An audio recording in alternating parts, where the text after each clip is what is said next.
It's not something that is on the radar screen.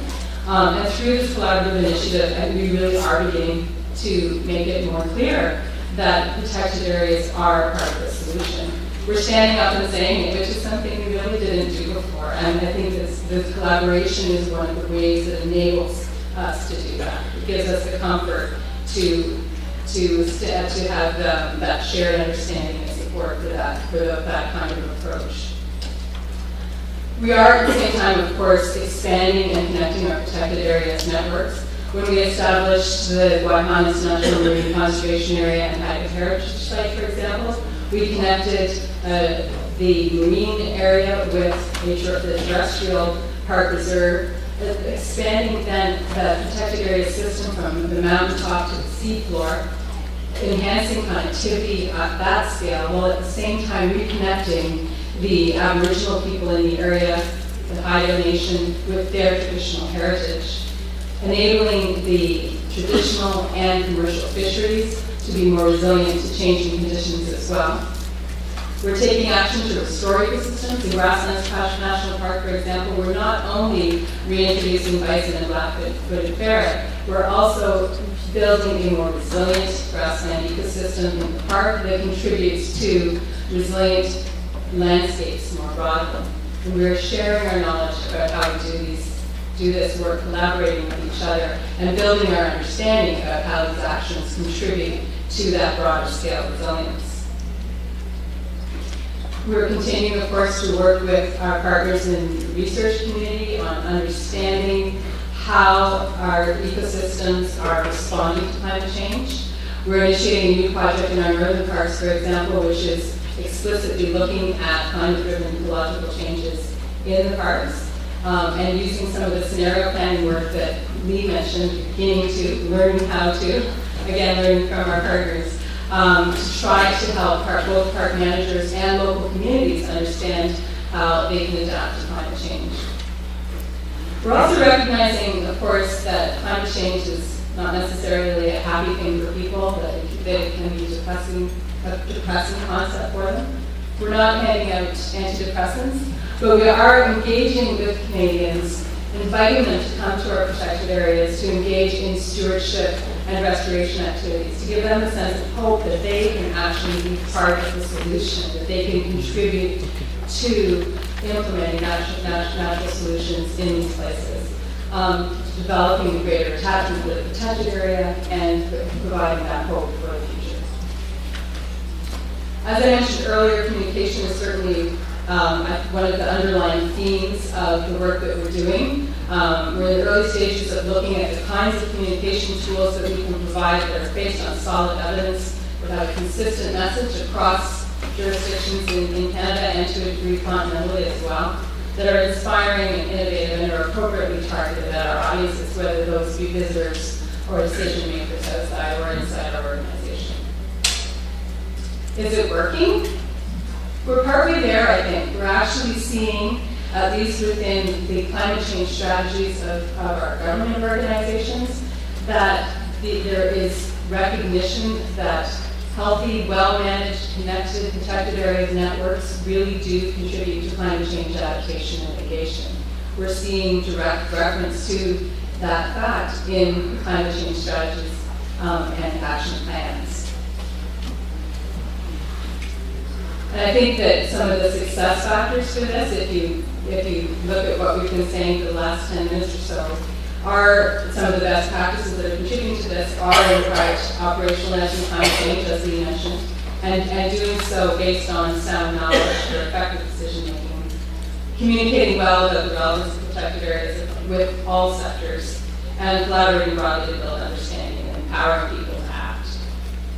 I think fundamentally too, recognizing that we ourselves need to be adaptable, that change is the name of the game, that we'll make mistakes and we'll need to adjust what we do, and rather than being afraid to act because of making a mistake, that we recognize that it's change we're dealing with and we need to be flexible in how we apply these tools.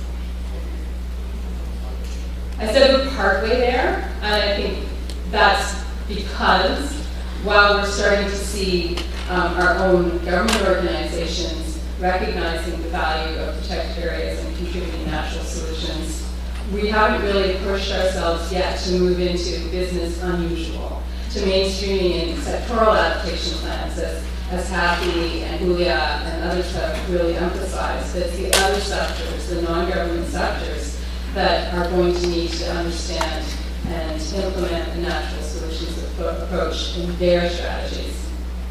So I'm looking forward to learning, as I already have a lot today from others who are working in this area, from those of you who are here, about how this is working for you.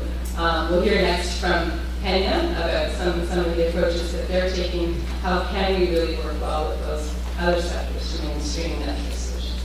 Thanks.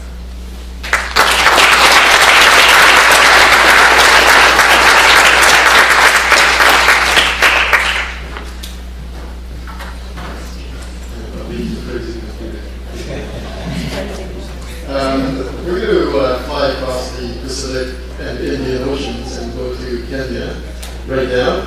And I'd like to invite Dr. James Anyuku and Edwin Wanyoni to come up for the next presentation.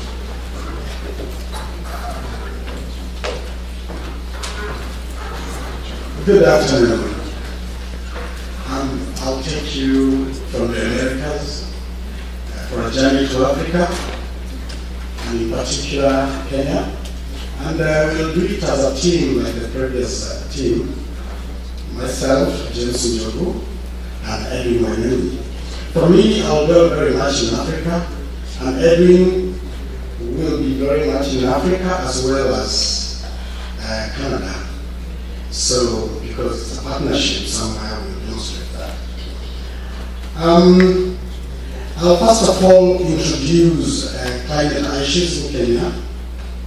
We have an interministerial committee under the office of the Prime Minister, and through that process we have a national strategy for climate change, which is being mainstreamed to various ministries and agencies of the government.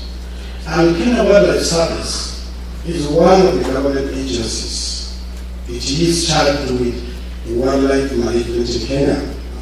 And we have strategic plans within which we incorporate issues of climate change.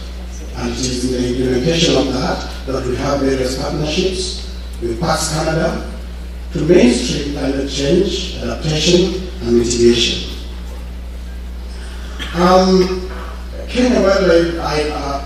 Kenya is endowed with quite a number of things. You all know about athletics. We compete very well with our colleagues Ethiopians and many others. And we are also proud of our friendliness. The first national park was created in 1946, and that is Nairobi National Park. It's within the capital city, that is Nairobi. Basically, 10% of the country is under various categories of protected areas in line with the IUCN categories.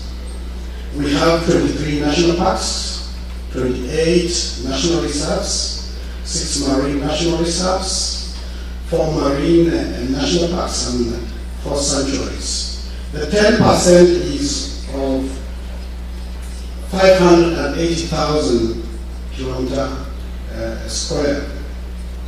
All these parks are under Kenya Wildlife Service, which was created in 1989 with a mandate to manage the parks, and specifically wildlife. And wildlife, irrespective of where they are, wildlife is mainly within the protected areas and quite often goes outside the protected areas. This is Mount Kenya. I want to show you some evidence of climate change. Mount Kenya is the second highest mountain in Africa. In Kenya, it's the only place where we see snow, not like where you have winter and you experience snow all the time. And since it is on top of the mountain, not very many people get there. But we see it from the bottom, those who are not able to get there. And over time, we have been seeing the shrinkage. The glacier, year after year, becoming less and less. That is an indication of climate change. And for those who have been there for a longer time, the old, this being a World Heritage Site, we tell you that we no longer see our God, because the second white crown gave a picture, and to some communities they worshipped facing Mount Kenya. And you know the famous book, Facing Mount Kenya, by our first president, Kenyatta. This picture shows floods. Floods have become so common. We also associate these with climate change. Of course, there are other factors. Population increase, degradation of the protected areas and the surrounding areas, resulting in a very severe situation of floods. This is another evidence of climate change. This animal is a Mr. Warthog. Warthog is maybe the family of hogs, and they are quite often very fast, even when it is dry. This emaciation really indicates a serious level of drought. And you can see we are feeding them. This is not, the grass you're seeing there is hay. In 2010, we had even to feed hippopotamus, and hippopotamus reside in water. The rhinos, in one of our parks, we had to feed them, and where to get even the hay was an issue. And the price of hay from the private sector, the price tripled, quadrupled. It was so difficult. Some more evidence. Look at these gentlemen.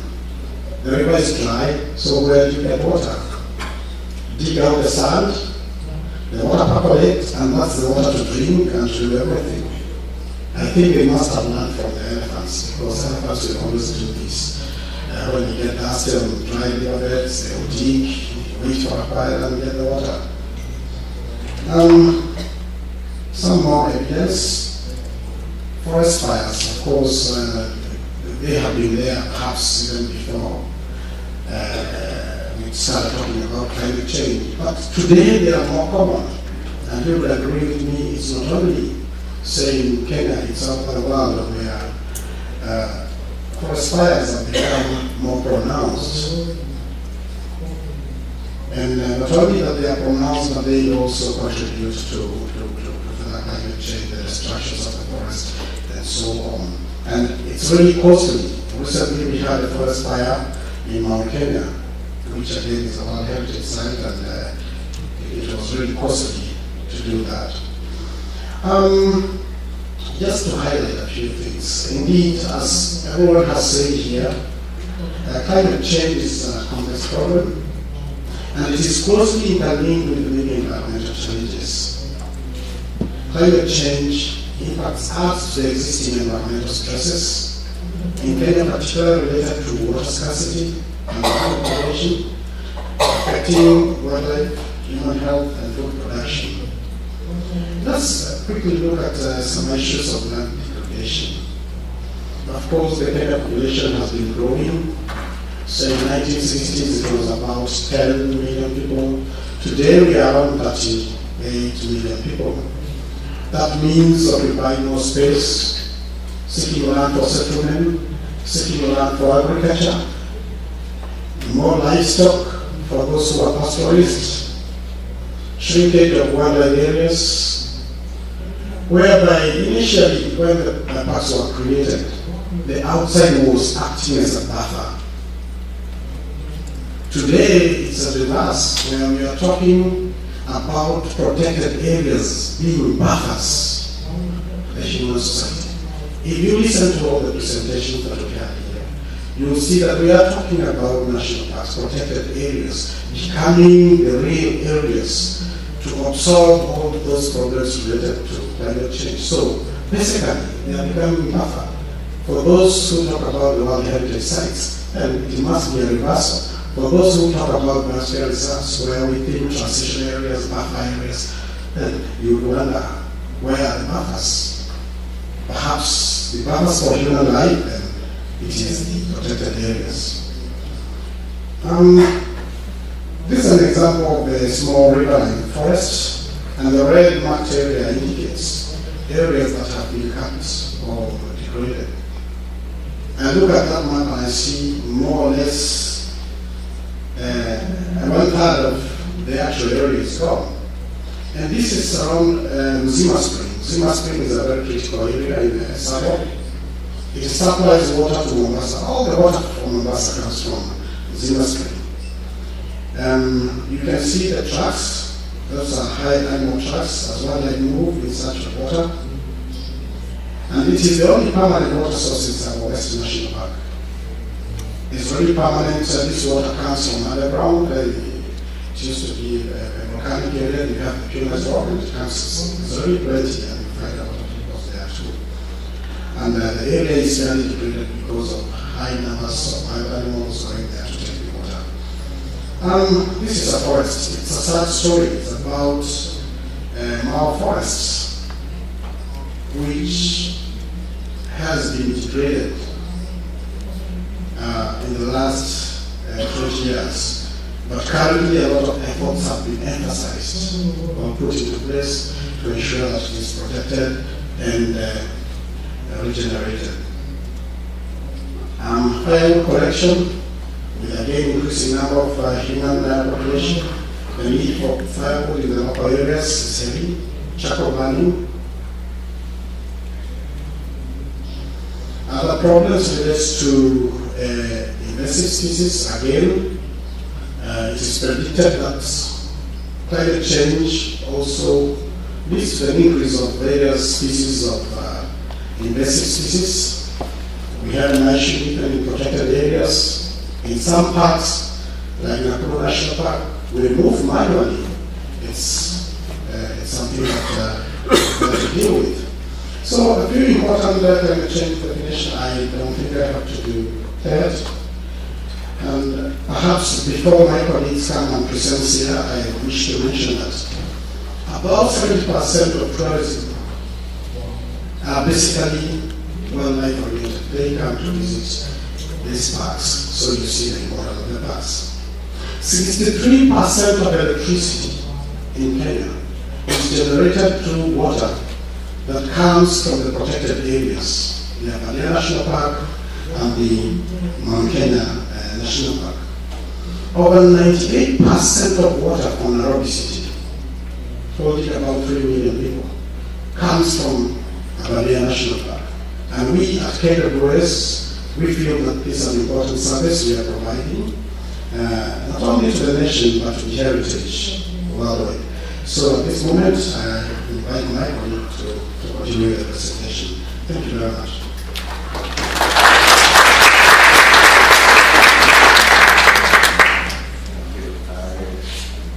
Just quickly go on.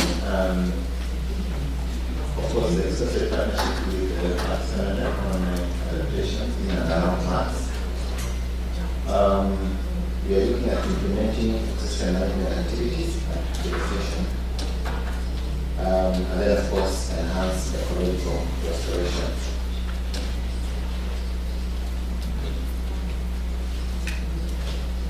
So, the objective of the project we are looking at is enhancing ecological integrity, reduce the human-wildlife conflict among the local communities, and basically we are looking at, as mentioned by my colleague, that the main issue is water and pasture, increase water security for wildlife in adjacent communities.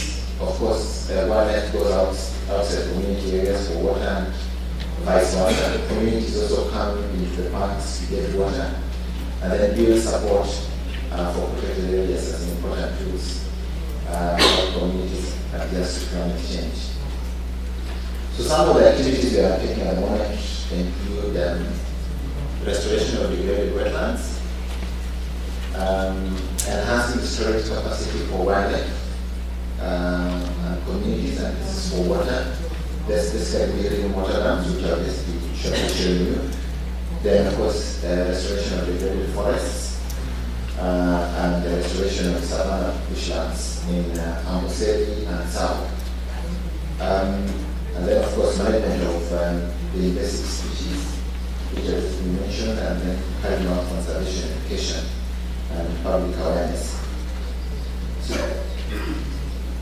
just to mention some of the activities, of course, the restoration of the degraded wetlands. As you can see, this is in Amboseli National Park, and to try and restore these sites so that the quantity and the quality of water, we can actually be able to measure that. The second one is water storage capacity, and as mentioned, the periods between which we have droughts has significantly gotten shorter. So previously it used to take us 10 years before you get to a season where you get into serious drought, but now it has reduced to a period of 2 years. And so we build water dams so that when it rains, we can actually be able to store water as we wait for